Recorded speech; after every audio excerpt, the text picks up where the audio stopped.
The examination of the witnesses began, but we will not continue our story in such detail as before, and so we will not dwell on how Nikolai Parfenovitch impressed on every witness called that he must give his evidence in accordance with truth and conscience, and that he would afterwards have to repeat his evidence on oath, how every witness was called upon to sign the protocol of his evidence, and so on. We will only note that the point principally insisted upon in the examination was the question of the 3,000 roubles, that is, was the sum spent here at Macro by Mitya on the first occasion, a month before, 3,000 or 1,500? And again, had he spent 3,000 or 1,500 yesterday? Alas, all the evidence given by everyone turned out to be against Mitya. There was not one in his favor, and some witnesses introduced new, almost crushing facts in contradiction of Mitya's story. The first witness examined was Trifon Borisovitch. He was not in the least abashed as he stood before the lawyers. He had, on the contrary, an air of stern and severe indignation with the accused, which gave him an appearance of truthfulness and personal dignity. He spoke little, and with reserve, waited to be questioned, answered precisely and deliberately. Firmly and unhesitatingly he bore witness that the sum spent a month before could not have been less than 3,000, that all the peasants about here would testify that they had heard the sum of 3,000 mentioned by Dmitri Fyodorovitch himself. What a lot of money he flung away on the gypsy girls alone! He wasted 1,000, I dare say, on them alone. "I don't believe I gave them 500," was Mitya's gloomy comment on this. "It's a pity I didn't count the money at the time, but I was drunk."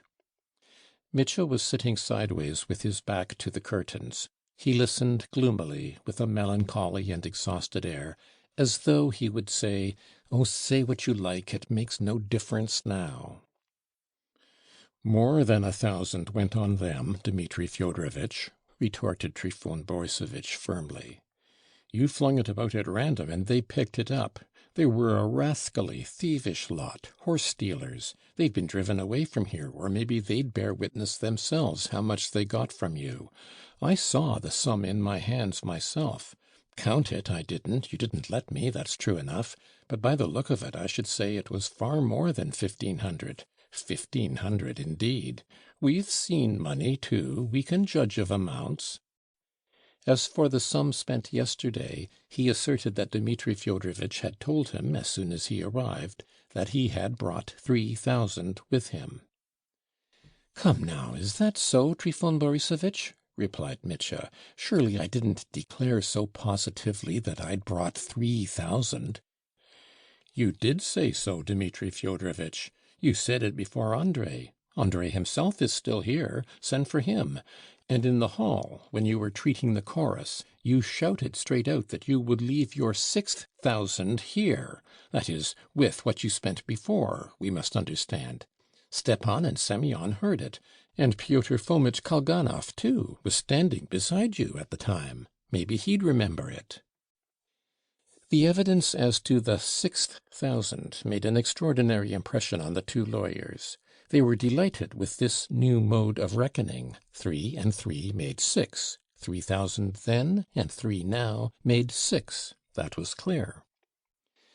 They questioned all the peasants suggested by Trifon Borisovitch, Stepan and Semyon, the driver Andrei, and Kalganov. The peasants and the driver unhesitatingly confirmed Trifon Borisovitch's evidence. They noted down, with particular care, Andrei's account of the conversation he had had with Mitya on the road. "Where," says he, "am I, Dmitri Fyodorovitch, going? To heaven or to hell? And shall I be forgiven in the next world or not?" The psychological Ippolit Kirillevitch heard this with a subtle smile, and ended by recommending that these remarks as to where Dmitri Fyodorovitch would go should be included in the case. Kalganov, when called, came in reluctantly, frowning and ill-humored, and he spoke to the lawyers as though he had never met them before in his life, though they were acquaintances whom he had been meeting every day for a long time past. He began by saying that he knew nothing about it and didn't want to. But it appeared that he had heard of the 6,000, and he admitted that he had been standing close by at the moment. As far as he could see, he didn't know how much money Mitscher had in his hands. He affirmed that the Poles had cheated at cards. In reply to reiterated questions, he stated that, after the Poles had been turned out, Mitscher's position with Agrafena Alexandrovna had certainly improved, and that she had said that she loved him.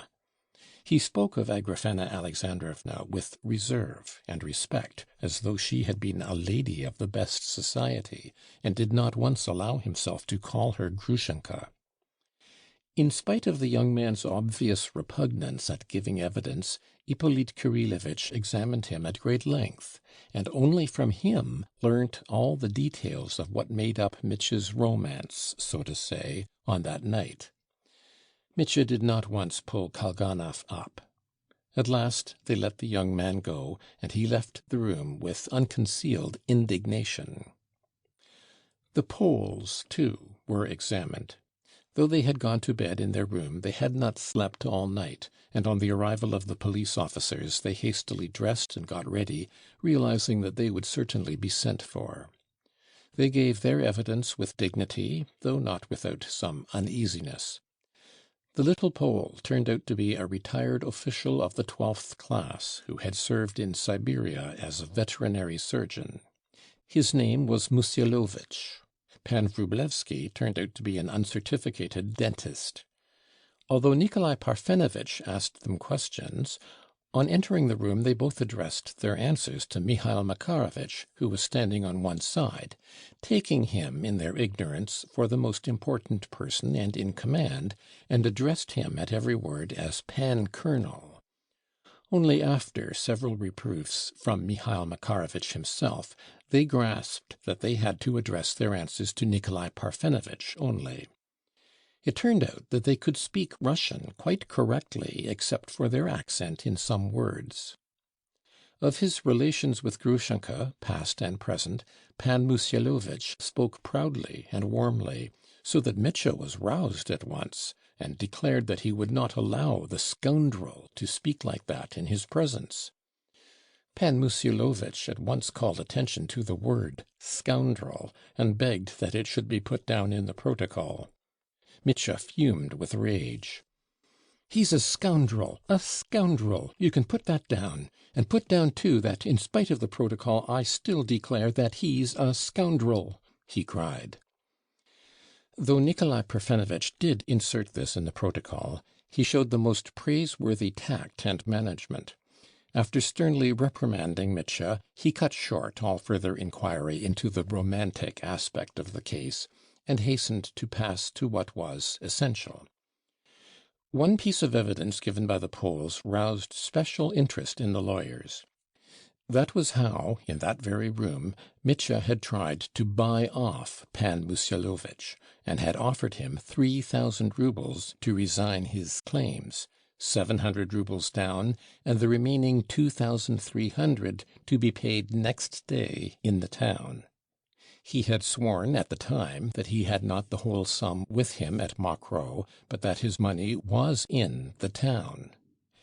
Mitscher observed hotly that he had not said that he would be sure to pay him the remainder next day in the town, but Pan Wróblewski confirmed the statement, and Mitscher, after thinking for a moment, admitted, frowning, that it must have been as the Pole stated, that he had been excited at the time, and might indeed have said so. The prosecutor positively pounced on this piece of evidence. It seemed to establish for the prosecution, and they did in fact base this deduction on it, that half or a part of the 3,000 that had come into Mitscher's hands might really have been left somewhere, hidden in the town, or even perhaps somewhere here in Mokroe. This would explain the circumstance, so baffling for the prosecution, that only 800 roubles were to be found in Mitscher's hands. This circumstance had been the one piece of evidence which, insignificant as it was, had hitherto told to some extent in Mitscher's favor. Now this one piece of evidence in his favor had broken down.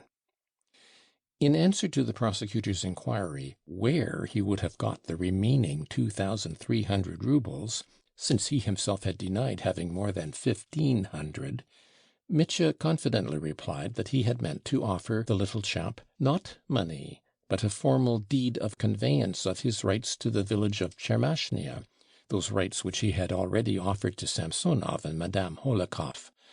The prosecutor positively smiled at the innocence of this subterfuge. "And you imagine he would have accepted such a deed as a substitute for 2,300 roubles in cash?" "He certainly would have accepted it," Mitya declared warmly. "Why, look here, he might have grabbed not 2,000 but 4 or 6 for it. He would have put his lawyers, Poles and Jews, onto the job, and might have got not 3,000 but the whole property out of the old man." The evidence of Pan Musialovich was, of course, entered in the protocol in the fullest detail. Then they let the Poles go. The incident of the cheating at cards was hardly touched upon. Nikolai Parfenovitch was too well pleased with them as it was, and did not want to worry them with trifles. Moreover, it was nothing but a foolish drunken quarrel over cards. There had been drinking and disorder enough that night, so the 200 roubles remained in the pockets of the Poles. Then old Maximov was summoned. He came in timidly, approached with little steps, looking very dishevelled and depressed. He had all this time taken refuge below with Grushenka, sitting dumbly beside her, and now and then he'd begin blubbering over her and wiping his eyes with a blue check handkerchief, as Mihail Makarovitch described afterwards, so that she herself began trying to pacify and comfort him. The old man at once confessed that he had done wrong, that he had borrowed 10 roubles in my poverty from Dmitri Fyodorovitch, and that he was ready to pay it back. To Nikolai Parfenovitch's direct question, had he noticed how much money Dmitri Fyodorovitch held in his hand, as he must have been able to see the sum better than anyone when he took the note from him, Maximov, in the most positive manner, declared that there was 20,000. "Have you ever seen so much as 20,000 before, then?" inquired Nikolai Parfenovitch with a smile. "To be sure I have. Not 20, but 7, when my wife mortgaged my little property. She'd only let me look at it from a distance, boasting of it to me. It was a very thick bundle, all rainbow-coloured notes, and Dmitri Fyodorovitch's were all rainbow-coloured." He was not kept long. At last it was Grushenka's turn.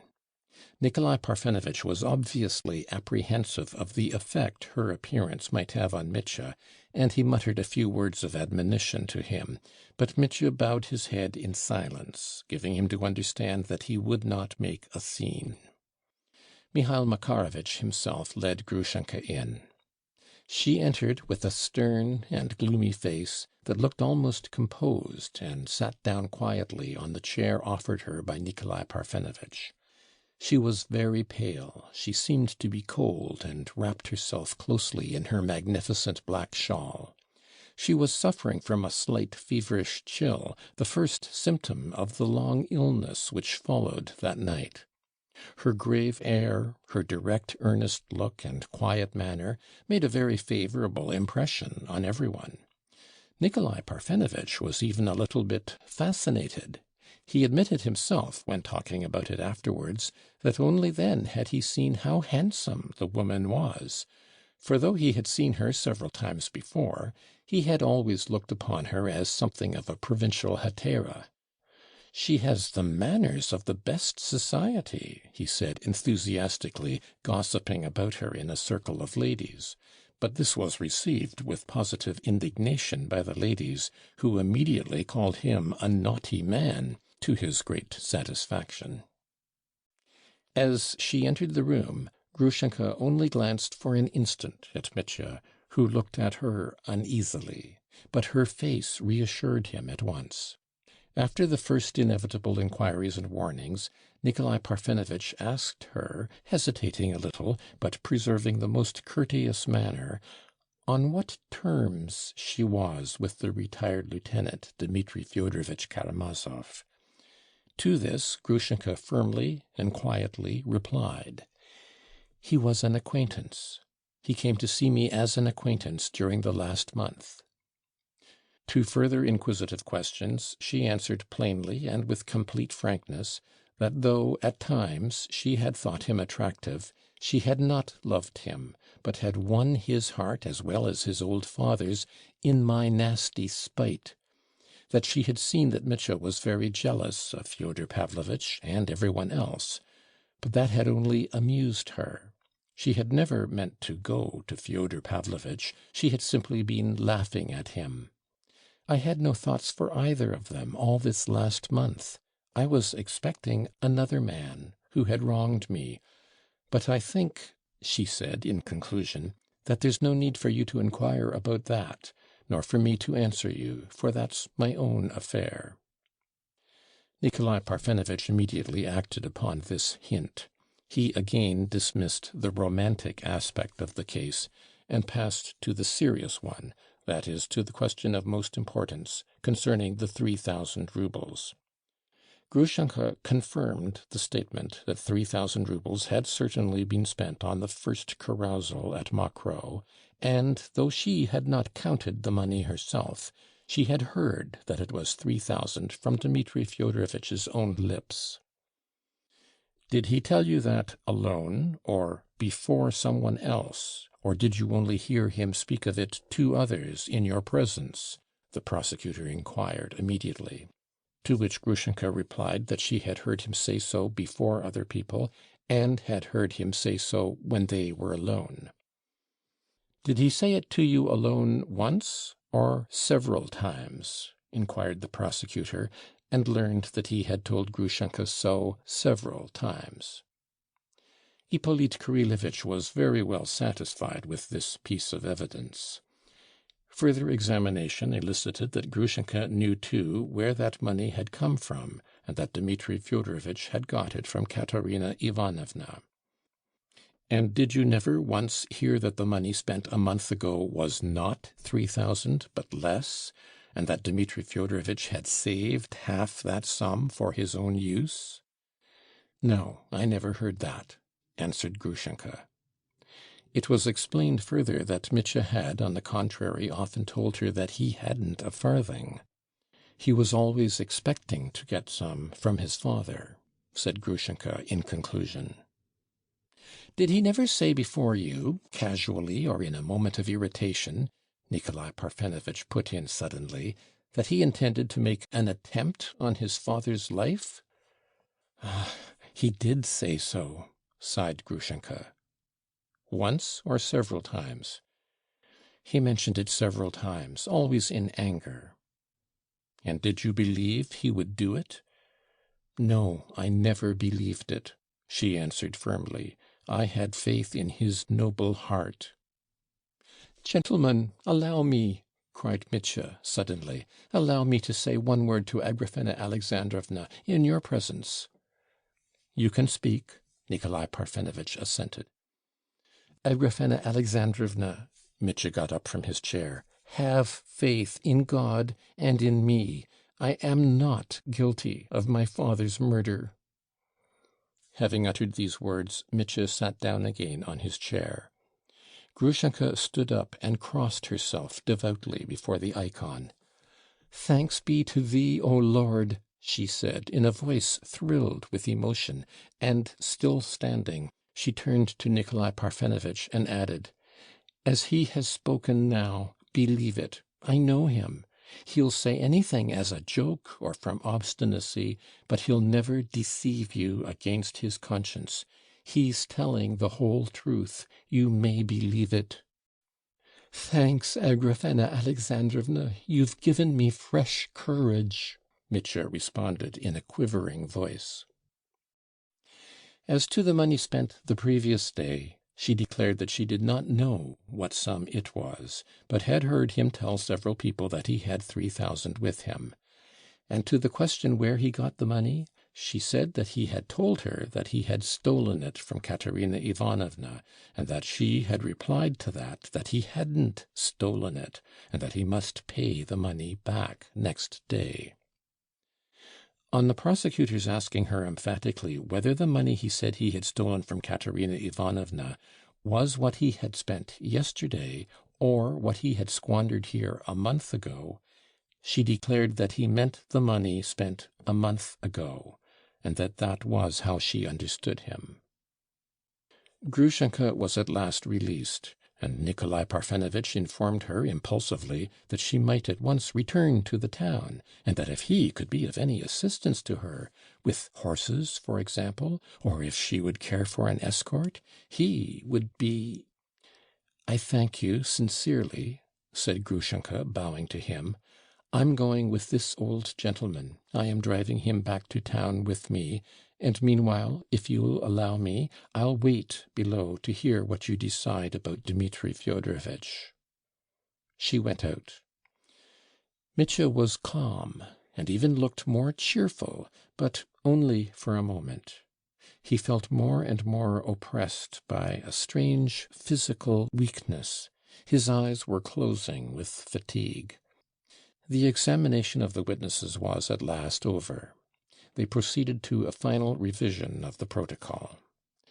Mitya got up, moved from his chair to the corner by the curtain, lay down on a large chest covered with a rug, and instantly fell asleep. He had a strange dream, utterly out of keeping with the place and the time. He was driving somewhere in the steppes where he had been stationed long ago, and a peasant was driving him in a cart with a pair of horses through snow and sleet. He was cold, it was early in November, and the snow was falling in big wet flakes, melting as soon as it touched the earth. And the peasant drove him smartly. He had a fair long beard. He was not an old man, somewhere about 50, and he had on a grey peasant's smock. Not far off was a village. He could see the black huts, and half the huts were burnt down. There were only the charred beams sticking up. And as they drove in, there were peasant women drawn up along the road, a lot of women, a whole row, all thin and wan, with their faces a sort of brownish colour. Especially one at the edge, a tall, bony woman, who looked 40 but might have been only 20, with a long, thin face, and in her arms was a little baby crying, and her breasts seemed so dried up that there was not a drop of milk in them, and the child cried and held out its little bare arms, with its little fists blue from cold. "Why are they crying? Why are they crying?" Mitya asked, as they dashed gaily by. "It's the babe," answered the driver, "the babe weeping." And Mitya was struck by his saying, in his peasant way, "the babe," and he liked the peasants calling it a babe. There seemed more pity in it. "But why is it weeping?" Mitya persisted stupidly. "Why are its little arms bare? Why don't they wrap it up?" "The babe's cold, its little clothes are frozen and don't warm it." "But why is it? Why?" Foolish Mitya still persisted. "Why, they're poor people, burnt out. They've no bread. They're begging because they've been burnt out." "No, no," Mitya, as it were, still did not understand. "Tell me, why is it those poor mothers stand there? Why are people poor? Why is the babe poor? Why is the steppe barren? Why don't they hug each other and kiss? Why don't they sing songs of joy? Why are they so dark from black misery? Why don't they feed the babe?" And he felt that, though his questions were unreasonable and senseless, yet he wanted to ask just that, and he had to ask it just in that way. And he felt that a passion of pity, such as he had never known before, was rising in his heart, that he wanted to cry, that he wanted to do something for them all, so that the babe should weep no more, so that the dark-faced, dried-up mother should not weep, that no one should shed tears again from that moment, and he wanted to do it at once, regardless of all obstacles, with all the recklessness of the Karamazovs. "And I'm coming with you. I won't leave you now for the rest of my life. I'm coming with you." He heard, close beside him, Grushenka's tender voice, thrilling with emotion, and his heart glowed, and he struggled forward towards the light, and he longed to live, to go on, towards the new beckoning light, and to hasten now, at once. "What? Where?" he exclaimed, opening his eyes, and sitting up on the chest, as though he had revived from a swoon, smiling brightly. Nikolai Parfenovitch was standing over him, suggesting that he should hear the protocol read aloud and sign it. Mitya guessed that he had been asleep an hour or more, but he did not hear Nikolai Parfenovitch. He was suddenly struck by the fact that there was a pillow under his head, which hadn't been there when he had leant back, exhausted, on the chest. "Who put that pillow under my head? Who was so kind?" he cried, with a sort of ecstatic gratitude, and tears in his voice, as though some great kindness had been shown him. He never found out who this kind man was.